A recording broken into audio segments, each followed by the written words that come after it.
and ended up going to Mashery. So same investors went to Mashery. And at the time, what was interesting was Sanoa didn't consider itself a competitor.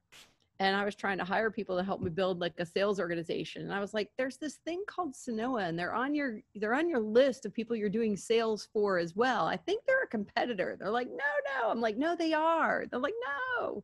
So that was kind of the start. So then when it switched to Apigee, I was like, see, told you.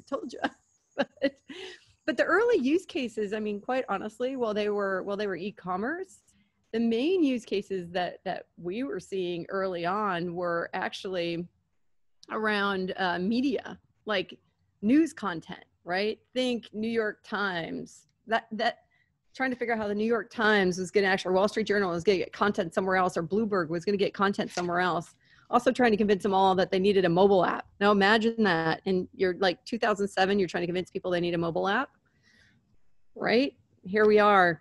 Can't interesting because without it by my side. Well, yeah, you know, when I think of Mashery, Laura, you know, it to me, it was pretty sophisticated back then about talking about things like find new revenue, new partnerships. You know, it never really talked too much about API, you know, infrastructure, gateways, and all the stuff that it was actually selling. But and you know, the business of APIs back in, like, you know, late 2000s.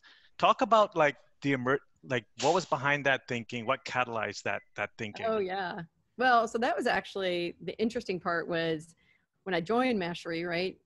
Product was being sold to, so it's cloud-based service, but it was being sold to startups because they were the only ones that actually understood that they needed APIs, right? So when you think about it, back in 2006, 2007, other than Amazon and eBay, who else knew they needed them, right? The Photos of the world. And so one of the things that was interesting was, you know, Oren hired me to go do sales and marketing.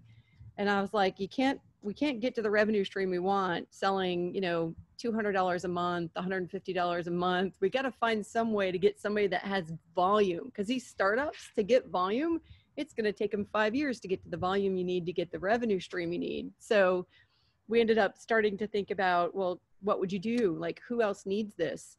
We would actually, who would pay the money for it? Who had the money to pay for it, right?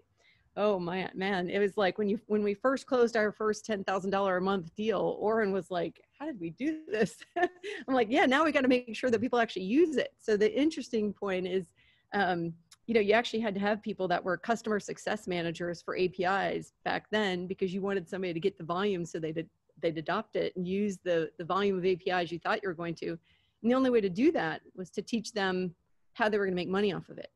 Here's how you monetize it. Here's how you get the volume. Here's how you grow it. Because otherwise they weren't going to grow into the revenue targets that we needed to hit. Well, yeah, no, it's interesting because that's to your point, right? You start at $250 a month, $250 a month, you go to $10,000 a month, you go to $35,000 a month, you go to multi-million-dollar deals. It's working your way up the stack. But if you couldn't sell the business value, right, nobody was ever going to buy it.